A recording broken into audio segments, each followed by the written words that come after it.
chapter. We're going to teach this morning, beginning at verse 10. When you're home, read this and you'll see what I'm talking about and how God is blessing the people here and all of us. Beginning at verse 10, verse 10, but I would not hearken unto Balaam. Therefore he blessed you still. Y'all see that? Yeah. Yeah. So I delivered you out of his hand. And ye went over Jordan and came unto Jericho. And the men of Jericho fought against you, the Amalekites, and the Persianites, and the Canaanites, and the Hittites, and the Gabatites, and the Hevites, and the Jebusites. And I delivered them into your hands. And I sent the hornets before you, which drove them out from before you, even the two kings of the Amalekites. But now with thy sword, but not with thy sword, nor with thy bow.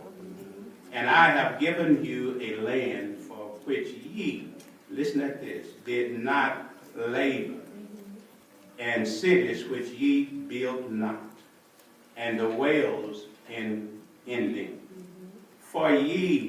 For the vineyards and olive yards, which ye planted not, do ye eat.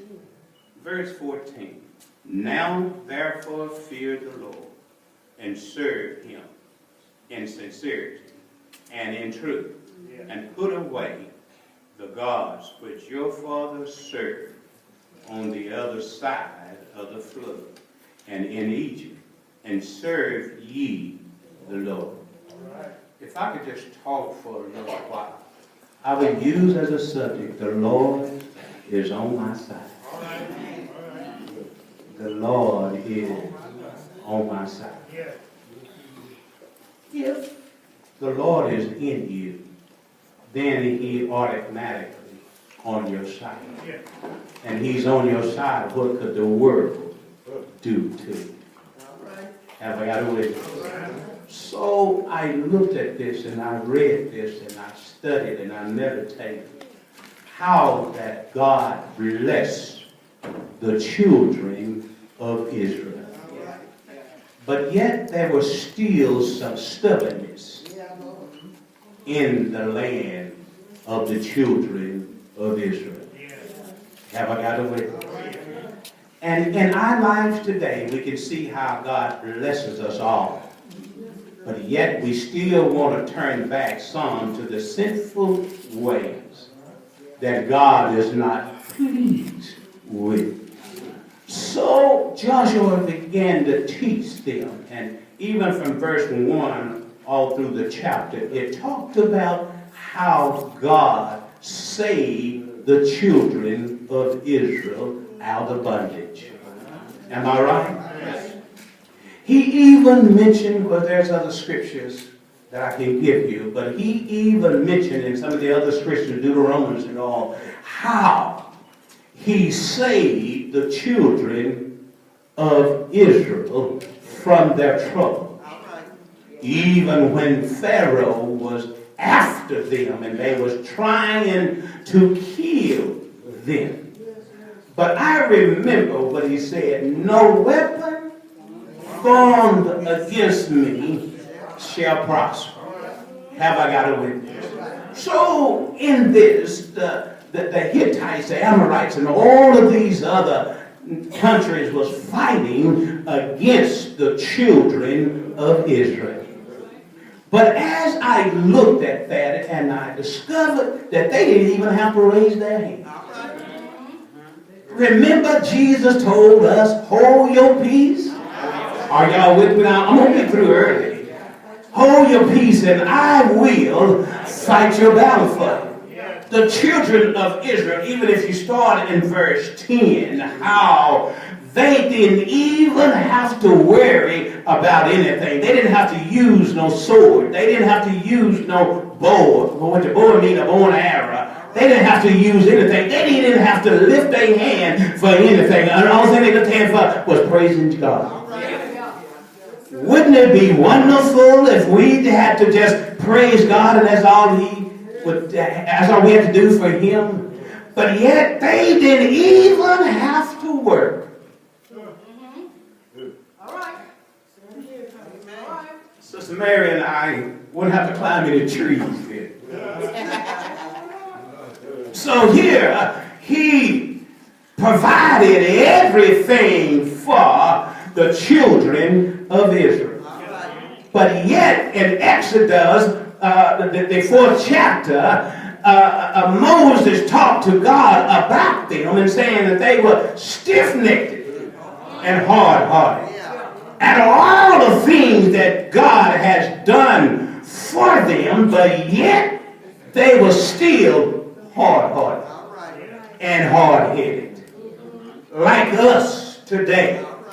Jesus will provide everything for us, but yet we will turn and try to do things our own way. And we fail every time. But then we'll turn to say, Jesus, where are you? He said, I'm here where you left me. But then in the song that we sing, where Jesus leads me, I will follow. Listen, I'll go with Him all the way. Isn't that what he said? But then on the other hand, some of us go part of the way. And then we start having a hard time, and then we wonder what's going on because we have turned away from God. If we go back to Him, then He will guide us the rest of the way. Oh yes, we'll be tested. Satan would come and he would try to destroy us. Verse 9 tells us that Barak cursed too. He said he cursed you. Isn't that right? But then on the other hand, that don't make you curse them. But it did not say what curse it was, because God can put some curses on us that is, you don't have to use words, but it's things, the evil things that comes upon us. Can I prove my point today? This virus, this COVID virus, is killing people's left and right. But then He says in His word, if my people that are called by my name will humble themselves and seek my face, turn from our wicked ways, then He will heal the land. And that's what He says. So here, then even in Malachi 3:10, He said, you are cursed with a curse, for ye have robbed me. What are you talking about? You have lied to me, saying you're going to do this, you're going to do that, and when time comes, you don't stick to your word. But Jesus stick to His. He promised He'd never leave us. He keeping His promise. And then He promised that we'll have eternal life. But we have to work for that eternal life. Our hearts, our mind, our soul has to be changed.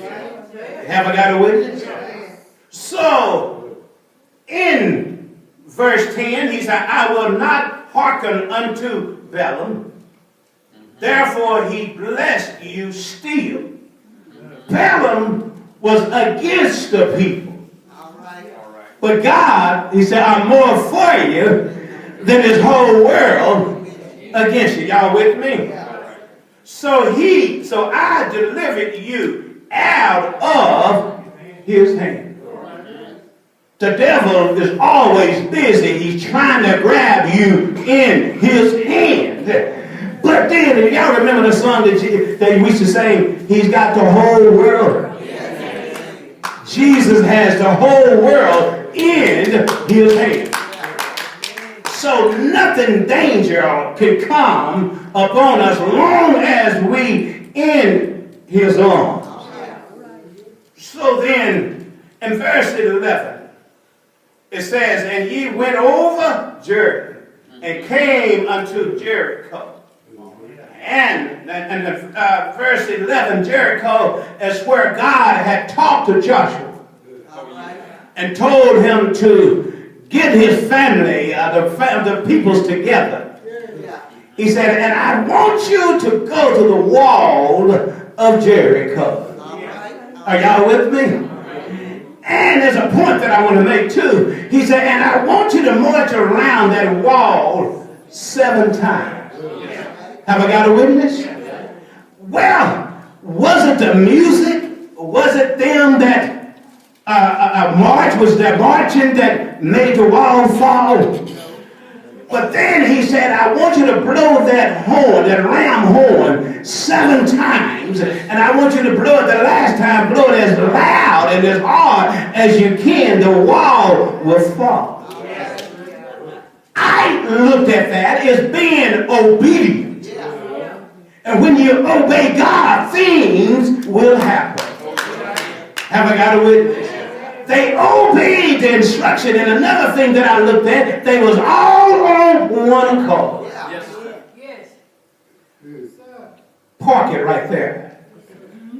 When God was instructing me to show the church what he wanted us to do here to rebuild, I couldn't do it by myself. It was God's will. But then when I asked y'all to fast and pray that God will direct us, there was some still saying, no, it can't be done. No, it can't be done. But I'll do what I can, but I just don't see it. Did God give you the instructions? Or did he give the leader the instruction? Put a pin there too. You can put it in park this time. The congregation still could say, no, we're not going to do it. All I could say then was, it's in y'all's hand. The Lord told me to show you, tell you this. And it's in y'all's hand now. Y'all rejected it. Am I right?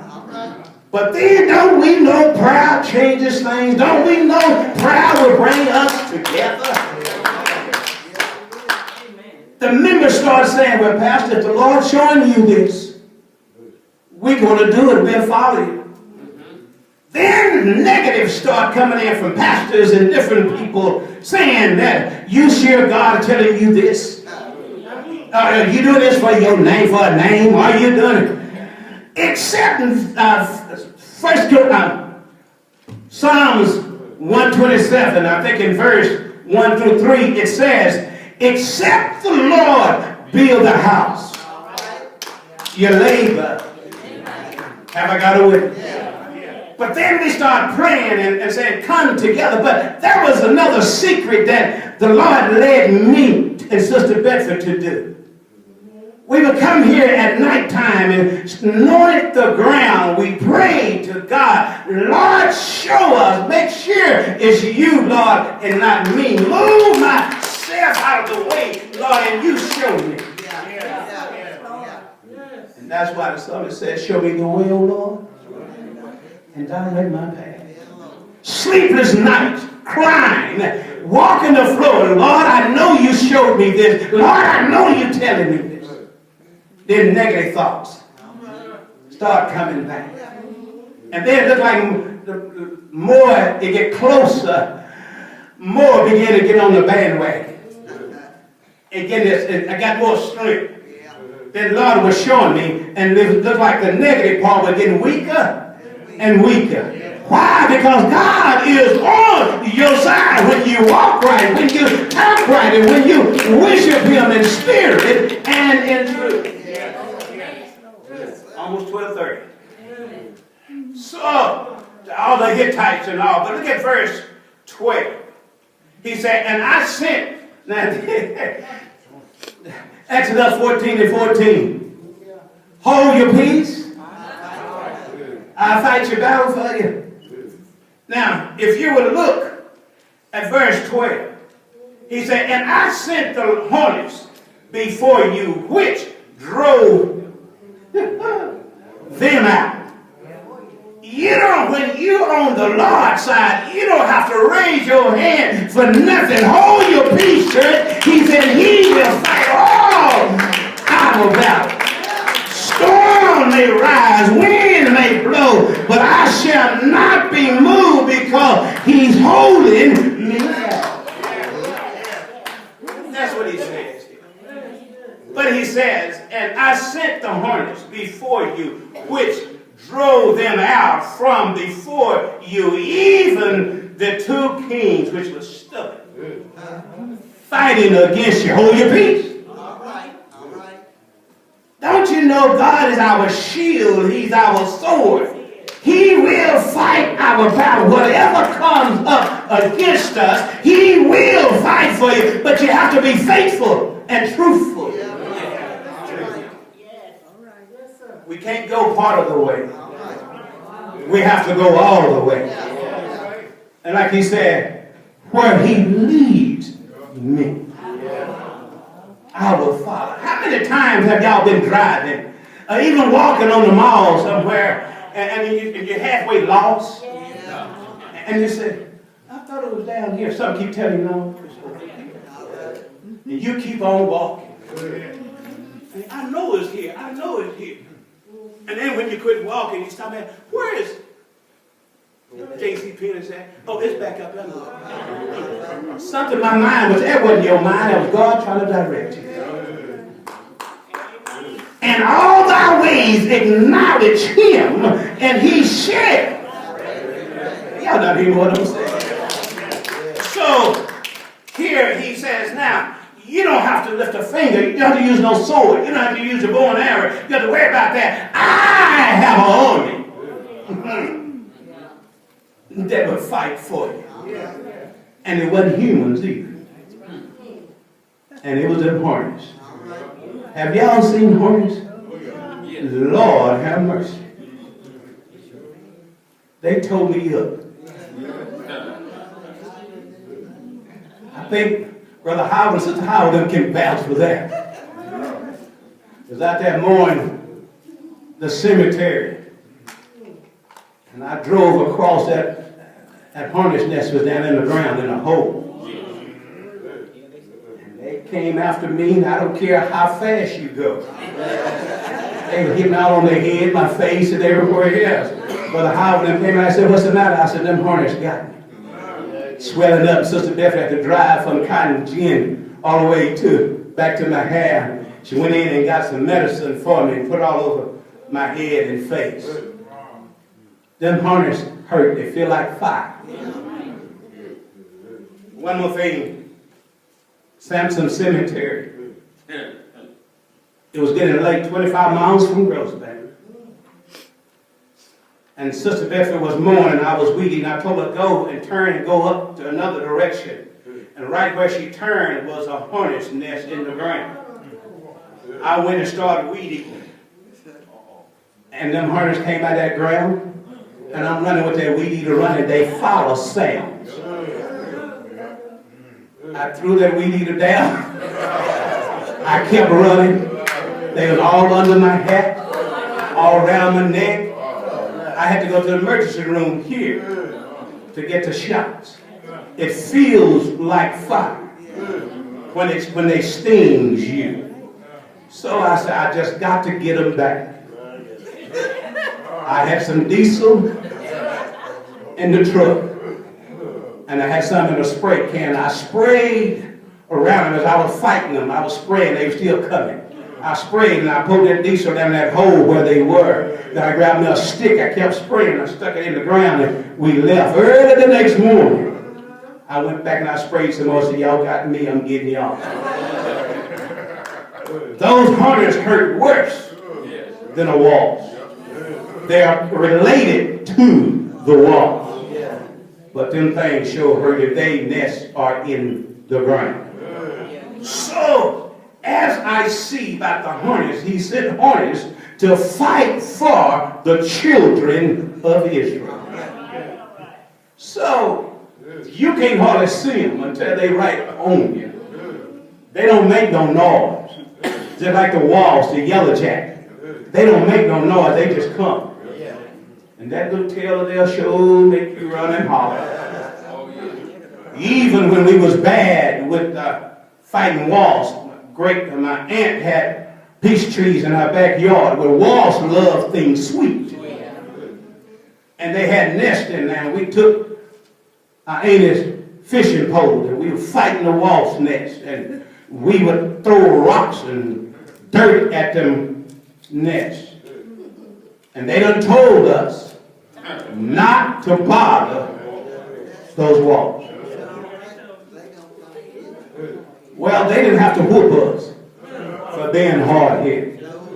The walls whipped us for being hard-headed. But then Daddy said, did I tell you y'all not to bother those walls? He whipped us in.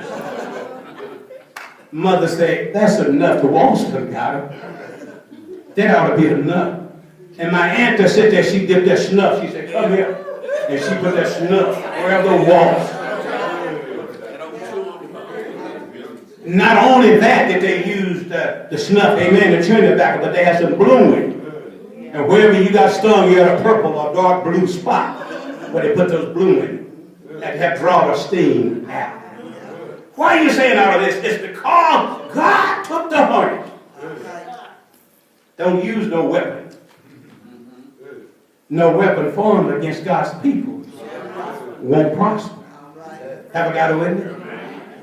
So therefore, he used the hornets to drive the enemy out of their way. So when he drove them out of the way, then as I get ready to close, verse 13, and he said, I have given you a land for which ye did not labor.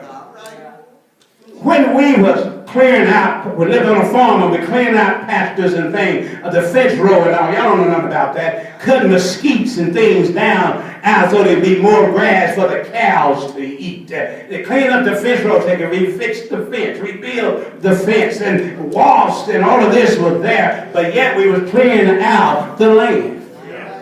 Here, God was clearing the land out for the children of Israel that they could have to grow their crops and vegetables and things with. So, he said the labor.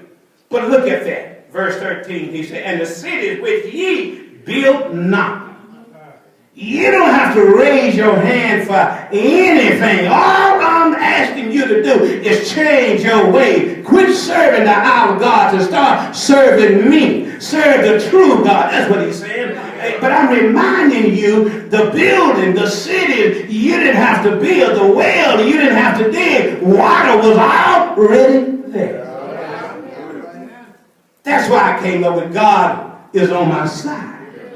When my enemies was before me, when my enemy was behind me, when my enemy was all around, God is on my side. Isn't that what he said? Then he goes on and he said, vineyards. Oh, y'all don't know nothing about planting. Garden. Dad would take the tractor and he would open the row up. And he cut the eyes out of the potatoes. Y'all don't know about that. And he had us to put them a foot apart, so he said, put one little clump behind your foot and one in front. And you start to drop them like that. Each time you win, you plant your potato, ice your potato. Have I got a witness? Then you go back and you cover them up. Yeah. I'm talking about the former people that have been on the floor. Have I got a witness? So, we had to plant our food to grow the garden. And after we got it, after God blessed it, when it started growing, we had to start getting the grass and weeds out of the garden. Have we got a witness? But look, he said here, he planted the vineyard, the olive trees, the olive yard, and nobody had to work for anything. God did it. I just sung that the choir sing. God did it. So if he did it for them, he's going to do it for you. If he do it for you, he's going to do it for me. And if he did it for me, he's going to do it for somebody else. The yards, the vine yard, that they didn't have to plant anything. All the fruit and the food was right there. They didn't have to go hungry. Have I got a witness? So now, he said, the yards which ye planted not, but do ye eat. Won't God provide for us? Won't he make a way out of no way? Won't he give us what we ask if we'll be patient and wait on the Lord? All we have to do is put our faith and trust in him, and won't he bring us through? Now, there's only one thing, verse 14, I'm closing.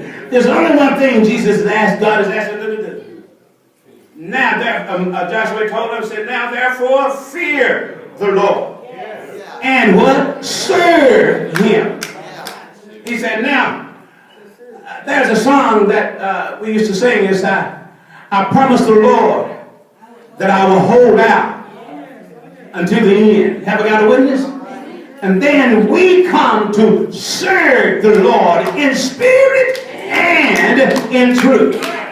So I'm going to have to lay aside my wicked ways, my negative thoughts, and I can't be thinking about who's playing today. I can't be thinking about what we're going to have to eat. I have to serve the Lord. Serve him while we have a chance, because we may not have this chance again. But now he says, serve him. Closing. Now, therefore, fear the Lord. Y'all remember we would do wrong with our parents, but we did it where they didn't know it. And we thought we would get by. Some nosy woman or some nosy man saw us doing what we weren't supposed to do. Daddy and mother got the word. Like the song said, I got the word.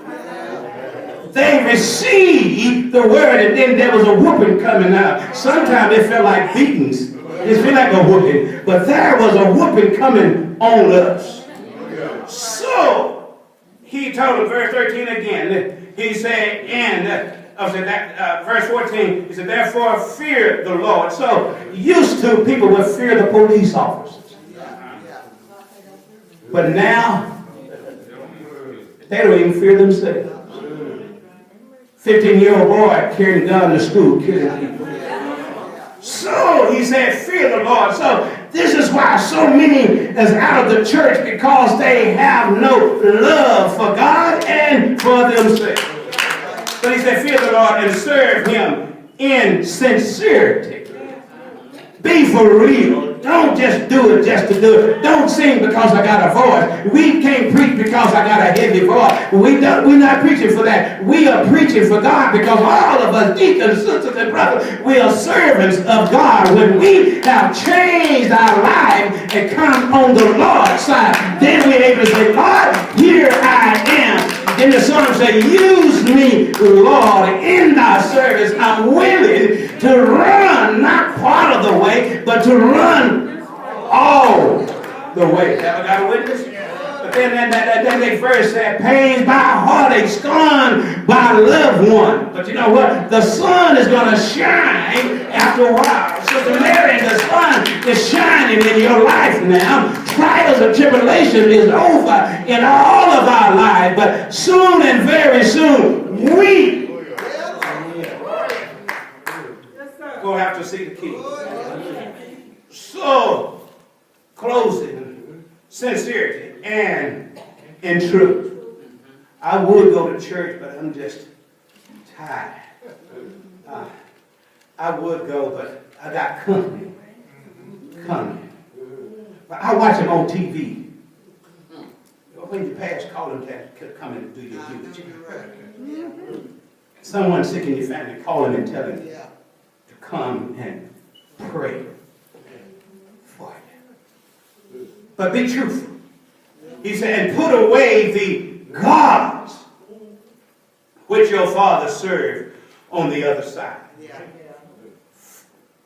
the side of the flood and in Egypt.